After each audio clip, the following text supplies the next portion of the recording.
Hello दोस्तों, आज हम आप लोग को पढ़ाएंगे trigonometric ratio of some specific angles. Last lectures में हमने पढ़ाए थे एक्सरसाइज 8.1 का सारे थ्योरेटिकल टॉपिक्स हमने कवर किए थे और उसके बाद सारे क्वेश्चन हमने सॉल्व किए थे।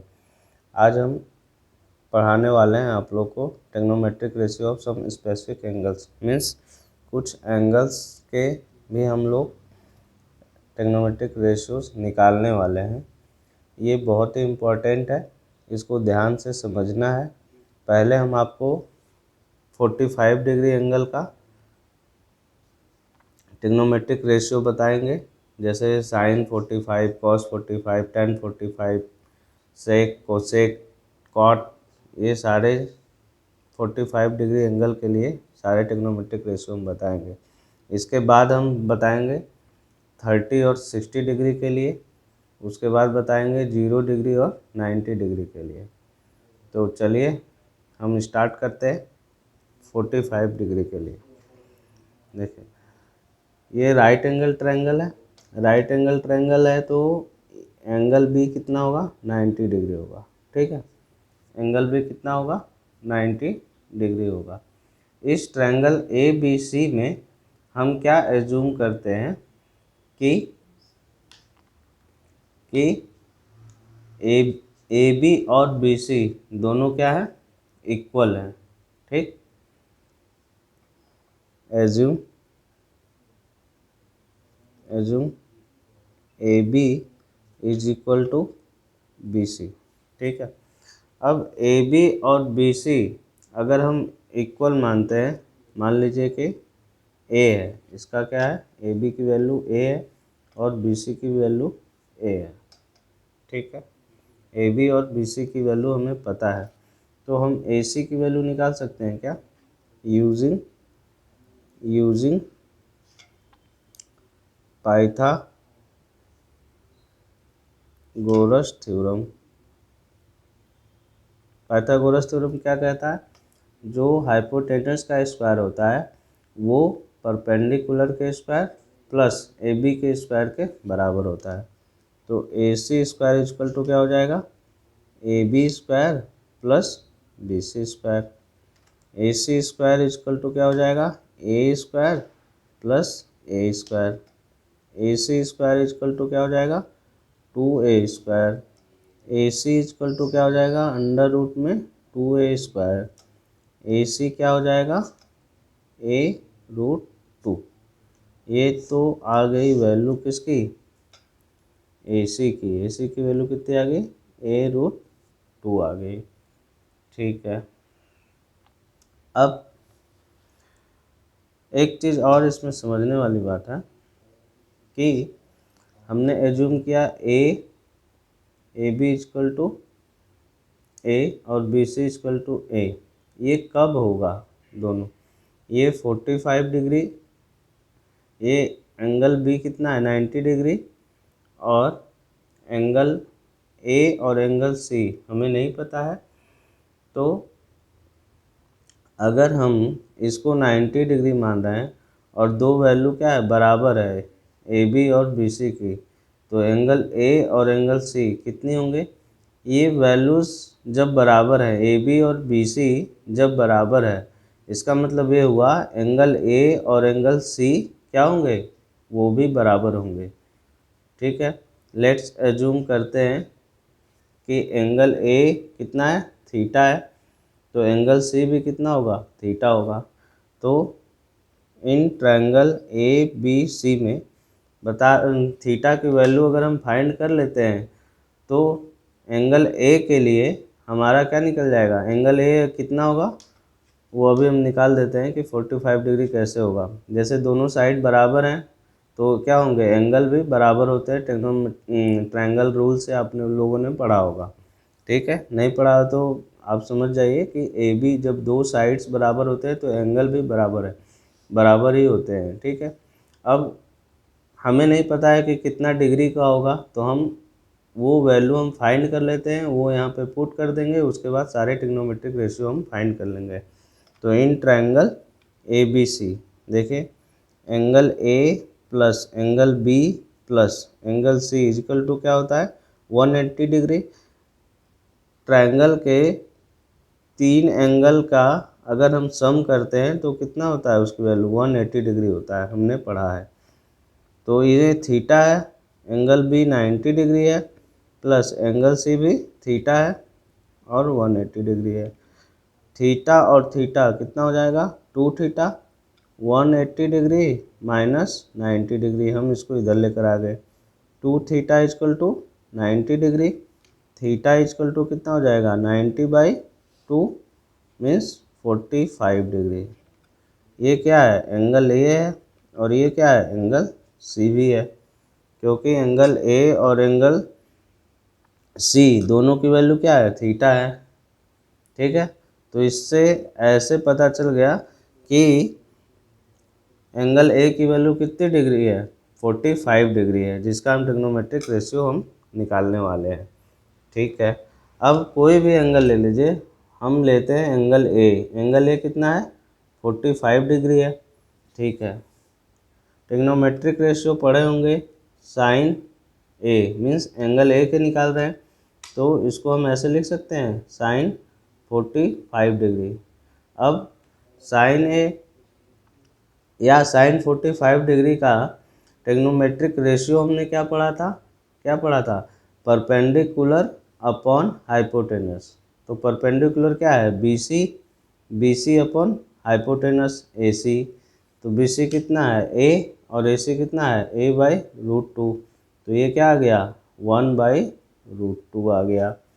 तो साइन 45 डिग्री का जो वैल्यू है means trigonometric ratio of sine 45 degree कितना होगा 1/√2 होगा। ठीक है, ऐसे ही हम निकाल लेते हैं किसका cos 45 डिग्री का।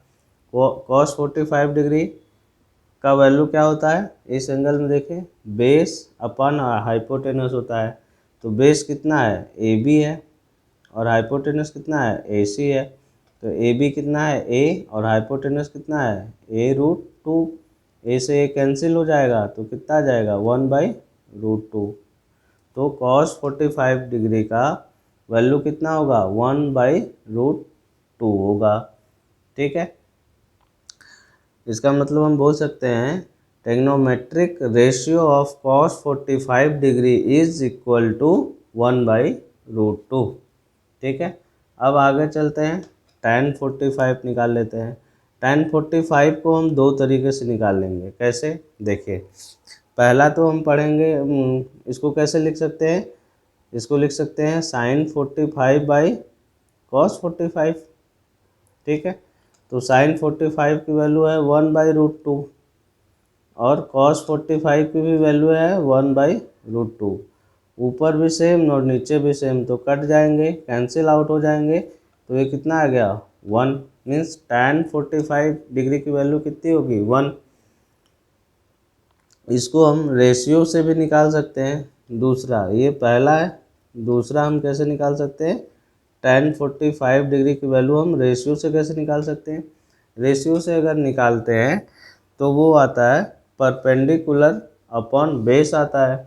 ठीक है, ट्रिग्नोमेट्रिक रेशियो क्या होता है tan का परपेंडिकुलर अपॉन बेस। तो परपेंडिकुलर कितना है BC और बेस कितना है AB। देखिए BCA और AB भी A, तो A/A ये दोनों कैंसिल आउट हो जाएंगे तो कितना आएगा 1। तो दोनों तरीके से हमने आपको बता दिया कि tan 45 डिग्री की वैल्यू कितनी होगी 1 होगी। इसके बाद आता है किसकी वैल्यू कोसेक 45 की। कोसेक 45 को कैसे लिख सकते हैं 1/sin 45, 1/sin 45। अच्छा, जिन लोगों ने हमारा लास्ट वीडियो नहीं देखा है थ्योरी का, वो प्लीज़ इसको देख लें, उसके बाद ये फॉर्मूला आपको समझ में आ जाएगा कि ये ऐसे हम क्यों लिखते हैं। ठीक है, तो वो देख लीजिएगा, उसके बाद ये इजीली समझ में आ जाएगा कि ये क्या होता है। ठीक है, अब कोसेक 45 को क्या लिख सकते हैं 1/sin 45। sin 45 की वैल्यू कितनी है 1/√2, तो इसको हम कैसे लिखते हैं 1/√2। और ये क्या होगा ऊपर जाएगा तो ये किसकी वैल्यू आ जाएगी √2। √2/1 मतलब √2। ठीक है, तो कोसेक 45 की वैल्यू क्या हो जाएगी, √2। सेक 45 को हम क्या लिख सकते हैं, सेक 45 को लिखते हैं 1/cos45, क्योंकि कोसेक जो होता है वो साइन का इन्वर्स होता है और सेक जो होता है वो कॉस का इन्वर्स होता है। ठीक है, cos45 की वैल्यू हम निकाल चुके हैं 1/√2। ये ऊपर जाएगा तो इसको क्या लिख सकते हैं, √2/1, इसका मतलब कि √2। ये सेक 45 की वैल्यू हो गई।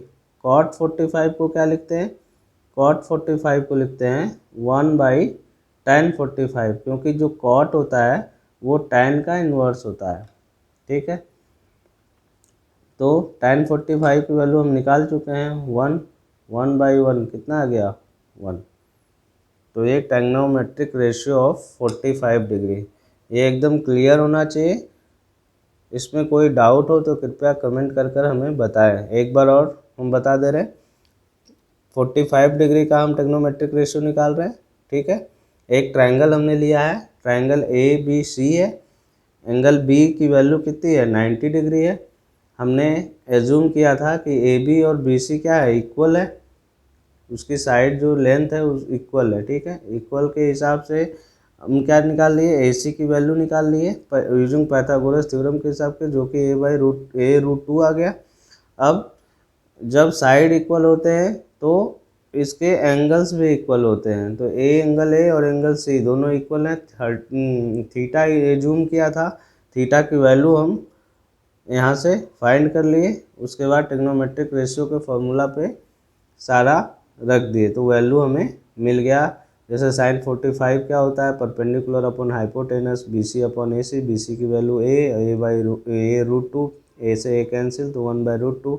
ऐसे ही cos 45 क्या होता है, cos 45 मीन्स cos का ट्रिग्नोमेट्रिक रेशियो होता है base upon hypotenuse AB upon AC, उसको कैंसिल आउट कर ये फाइंड कर लिया। ऐसे सेम चीज़ हो गया tan 45 को हमने दो तरीके से बताया है, क्योंकि एक फार्मूला होता है tan का, हम लिख सकते हैं sin 45 अपन cos 45, ये दोनों की वैल्यू 1/√2 है और 1/√2 है, दोनों कैंसिल आउट होके 1 हो जाएंगे। tan 45 को और कैसे लिखते हैं, ट्रिग्नोमेट्रिक रेशियो के अकॉर्डिंग हम इसको बोलेंगे कि ये जो होता है ये होता है परपेंडिकुलर अपॉन बेस, परपेंडिकुलर कितना है a और बेस कितना है a, तो ये tan 45 की वैल्यू 1 हो गई।